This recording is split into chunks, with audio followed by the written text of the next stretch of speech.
자, 그래서 이렇게 결혼식도 다양한 방법이나 방식으로 변화되고 있는데 꼭 중매 결혼이 좋은 것도 아니고 꼭 그렇다고 연애 결혼이 좋은 것도 아니고 또 중매 결혼이 그렇다고 해서 나쁜 것도 아니잖아요. 그래서 요즘에는 중매 반, 그 다음에 연애 반 이렇게 해서 중매로 누군가의 소개로 이 남자나 이 여자를 만났지만 그 이후에 연애를 통해서 다양한 것들을 경험을 하고 그 다음에 이제 결혼을 하는 이러한 경우도 많이 생겼어요. 그래서 이러한 것들은 시대가 변하고 사회가 변화되면서 다양하게 결혼을 하기 위한 남녀의 만남도 다양하게 변화되고 있다라고 해요.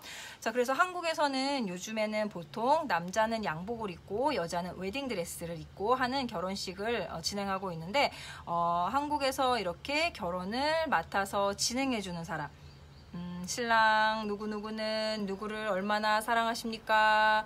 또 앞으로 흰머리가 팥뿌리가 될 때까지 사랑하시겠습니까? 라고 이렇게 하는 거 있잖아요. 이런 이야기 해주는 사람을 뭐라고 해요? 주례라고 해요. 그래서 결혼식을 진행해주고 결혼 서약의 증인이 되는 사람이라고 해서 주례라고 합니다. 그래서 이 한국에서 결혼식을 할 때는 대부분 다 주례가 있어요. 그런데 요즘에는 이러한 주례가 사라지는 결혼식도 많아요. 그래서 이제 아주 작은 결혼식을 하는 경우도 있고 그냥 주례가 없는 결혼식이 많아서 저도 주례가 없는 결혼식에 제 친구가 결혼할 때 주례가 없어서 신랑과 신부가 그냥 동시에 입장을 하고 신부의 어머니가 나와서 편지를 읽었어요. 신랑과 신부에게 여러 가지 덕담, 좋은 말을 해주고 앞으로 어떻게 살아라 라는 이러한 마음을 담아서 신부의 어머니가 나와서 편지를 읽어서 그것으로 이제 주례를 대신하는 이러한 결혼식도 있었는데 지금은 이제 이렇게 많이 다양화된 결혼식 방법이나 결혼식이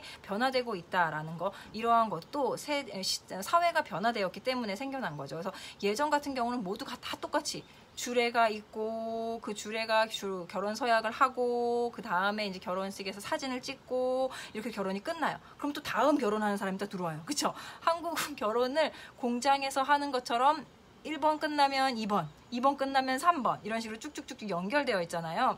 자, 그래서 이러한 결혼식이 이제 힘들고 지친 사람들은 이 작은 결혼식이라고 해서 이제 집에서 한다거나 또는 이렇게 펜션 같은데 야외에 나가서 하루 종일 이렇게 파티처럼 하는 결혼식도 많이 하고 있어요.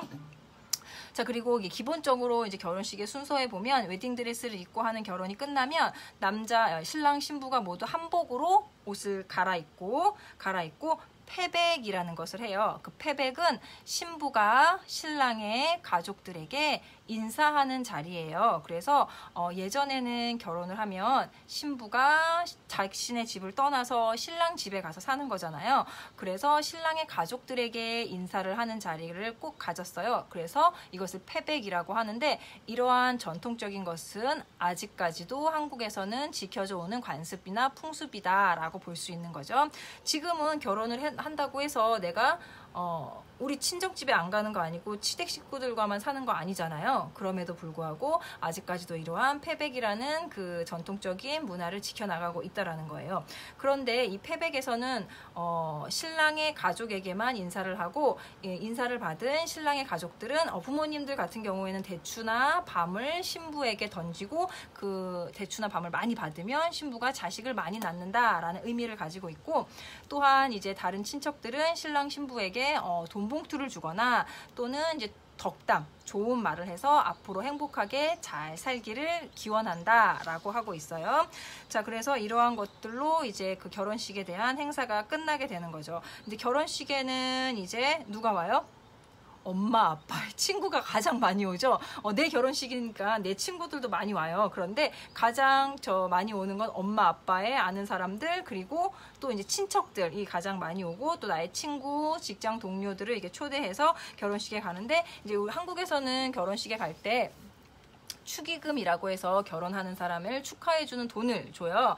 그래서 이제 축의금을 주는데, 이제 이 축의금을 얼마를 내야 하느냐, 이제 이런 것들이 굉장히 중요한 문제가 되는 거죠. 그래서 내가 이 사람과 얼마나 친분이 있고 어느 정도 가까운 사이인가에 따라서 그 축의금의 금액이 달라지는 거예요. 달라지는 거. 이제 지난번에 이제 중국 친구들에게 물어보니까 보통 많이 낸다고 하더라고요. 그런데 한국은 많이 내지 않거든요. 5만 원? 10만 원? 이 정도 내거든요. 그래서 이제 그런 부분들은 이제 우리가 PPT를 통해서 다시 한번 공부하겠지만 이러한 것들은 이제 그 관계에 따라서 그것이 좀 달라진다라는 것이 있어요. 자, 그리고 이제 결혼이 다 끝나면 한국 사람들은 신랑 신부의 가족들은 이제 결혼식이 다 끝나고 이제 헤어지잖아요. 그러면 피로연이라는 걸 해요. 피로연. 자, 피로연은 이제 신랑 신부 또는 친구들이 다 모여가지고 함께 뭐 음식을 같이 먹고 즐거운 게임도 하고 그동안에 뭐 결혼 준비하는 거 도와줬던 거 힘들었던 거 이런 걸 다 있는 자리로서 결혼식이 다 모두 끝나고 다시 자리에 모여서 함께 음식도 먹고 이야기 나누는 것을 피로연이라고 불러요. 그래서 이제 피로연까지 다 끝났어요. 그럼 신랑 신부는 무엇을 할까요? 그렇죠. 신혼여행을 떠나는 거죠. 그래서 신혼여행을 가는 것으로 인해서 결혼이 이제 마무리된다라고 해요. 그런데 요즘에는 이제 코로나 때문에 신혼여행을 못 가는 부부들이 많아요. 이제 코로나 때문에 결혼식을 미루는 젊은 사람들도 많이 있는데 결혼식을 미루지 않고 그냥 결혼을 하는 사람들은 이제 신혼여행을 해외로 갈 수가 없잖아요. 예전에는 무슨 뭐 미국으로도 가고 하와이로도 가고 뭐 태국으로도 가고 뭐 일본, 중국 다 이제 신혼여행을 갔었는데 요즘에는 이제 코로나 때문에 해외로 갈 수가 없어서 제주도로 신혼여행을 가장 많이 간대요. 그런데 예전에 우리 60년대, 70년대, 80년대에 신혼여행으로 가장 많이 갔던 데가 어딘 줄 알아요? 한국 사람들이?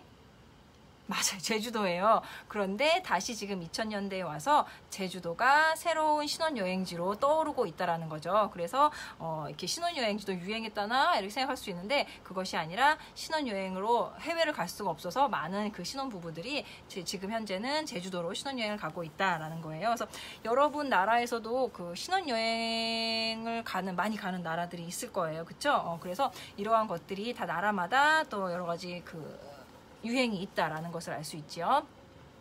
또 그리고 한국에서는 환갑이라고 있어요. 환갑 61세가 되면 큰 잔치를 해서 오랫동안 건강하게 잘 살았다라는 것을 축복한다라고 해서 환갑잔치를 61번째 생일날 치르는데 이때는 이제 동네 사람들, 친척들, 친구들을 다 불러서 큰 잔치를 해서 환갑잔치라고 해요. 환갑잔치. 그래서 환갑이 되면 나의 자식들이 부모님에게 좋은 옷을 입혀드리고 또 맛있는 음식을 준비해서 대접을 하는 그리고 여태까지 길러주셔서 감사합니다. 앞으로도 건강하게 오래오래 사십시오 라는 의미에서 환갑잔치를 해주는데 지금은 60까지 사는 게 누구나 다 60살까지 살아요. 아주 건강하게. 그쵸? 그래서 이런 환갑잔치를 하지 않고 80살이 되는 그 생일날 팔순잔치를 많이 해요. 그래서 60살보다 20년을 더 살아야 이제 팔순잔치를 하는데 요즘에는 이제 의학이 많이 발달했기 때문에 60살까지는 대부분의 사람들이 다 살고 그다음에 60세 이상 80세까지도 많은 사람들이 살지만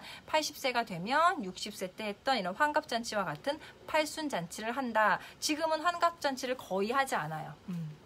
저희 부모님도 환갑잔치를 하지 않았어요.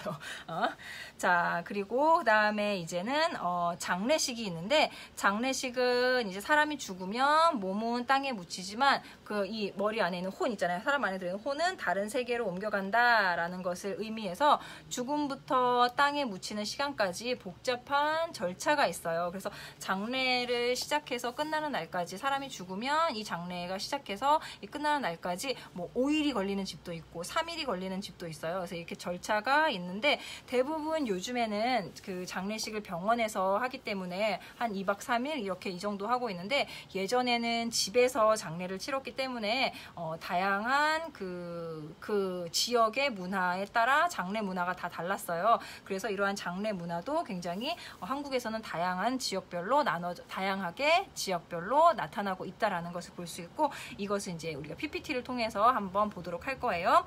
자, 그리고 이렇게 사람이 죽어서 우리가 장례식장에 가잖아요. 이때도 한국 사람들은 돈을 내요. 이럴 때는 부의금이라고 해요. 죽은 사람의 명복, 삼가 명복을 빕니다 라는 말과 함께 부의금을 내는데 이 사람이 죽음으로써 이제 그 세상을 떠날 때 돈을 주는 거예요. 이 사람의 죽음을 준비하기 위해 필요한 돈을 사용하세요 라고 해서 부의금을 낸다라고 하고 한국에서는 예전에는 다 땅에 묻었어요. 그런데 요즘에는 땅이 좁아서 다 사람을 불에 태워서 화장을 해서 이렇게 조그만 그 항아리 같은 곳에 담아서 납골당이라는 곳에 보관을 하고 있어요. 그래서 이제 이러한 납골당의 매장 문화에서 납골당 문화로 바뀌고 있다라는 것까지. 그래서 한국인들은 이렇게 특별한 그 행사가 태어나면서부터 죽을 때까지 있다라는 것이고, 나머지 자세한 것은 PPT